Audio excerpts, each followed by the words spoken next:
Hi, my name is Joseph, son of Jacob, the dreamer turned deliverer. As I stand before you now, I see not the years of pain and struggling, but the hand of God waving my life into his grand design. Let me tell you my story, not as a tale of misfortune, but as a testimony of divine providence. The dreams that set it all in motion. I was born into a family of 12 brothers, and even though I was the 11th, my father loved me more than any of my siblings. He made me a beautiful robe, a coat of many colors. That robe wasn't just a garment. It was a symbol of his affection and of the dreams God had placed in my heart. Ah, those dreams. How could I have known they would stir such anger in my brothers? One night, I dreamed that we were binding sheaves in the field, and my shelf stood upright while theirs bowed down to me. In another dream, the sun, moon, and 11 stars bowed down to me. When I shared these dreams with my brothers, their resentment burned hotter. Who was I to speak of rulership and honor? They must have thought. But those dreams were not mine to give. They came from God.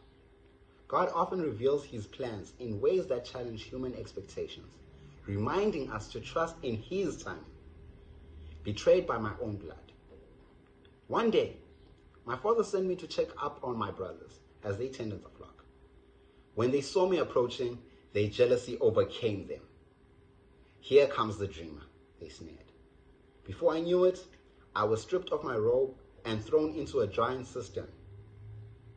They sold me, their own brother, to a caravan of Ishmaelites for 20 pieces of silver. As I was dragged away, I could hear their laughter fading into the distance. Betrayed, abandoned, and afraid. I wondered if my dreams had been a cruel joke.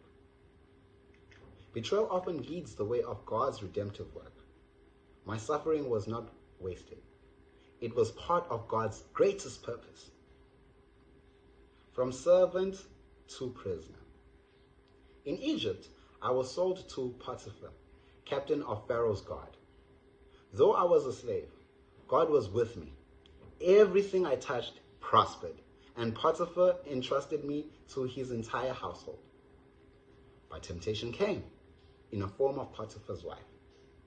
Day after day, she pursued me, but I refused her advances, saying, "How could I do such a wicked thing and sin against God?" One day, when we were alone, she grabbed my cloak, and I fled. She accused me falsely, and I was thrown into prison. Even there, in the dark and hopeless place, God's favor rested on me. The warden placed me in charge of other prisoners, and I interpreted the dreams of Pharaoh's cupbearer and baker. To the cupbearer, I said, "In 3 days, you will be restored to your position. Remember me when you are freed." But he forgot me, and I languished in prison for 2 more years. But God's promise often requires patience. My time in prison was a season of preparation. God's perfect time.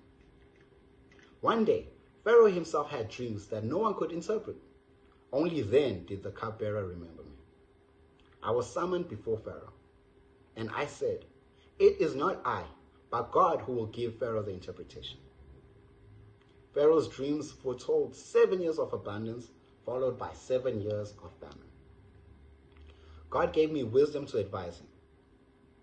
Appoint a wise man to oversee the land and store up grain during the years of plenty. Pharaoh said, "Who is wiser than you?"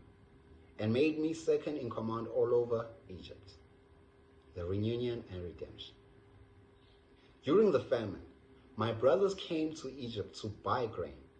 They didn't recognize me, but I knew them instantly. Oh, how my heart longed for reconciliation. But first, I needed to see if their hearts had changed. I tested them by accusing them of being spies and demanding that they bring Benjamin's youngest brother. And demanded them to bring Benjamin, my youngest brother. When they returned with him, I saw their love for one another, and I could no longer hold back my tears. "I am Joseph," Your brother, I revealed. They were terrified, but I said, do not be afraid. What you meant for evil, God made for good, to save many more lives.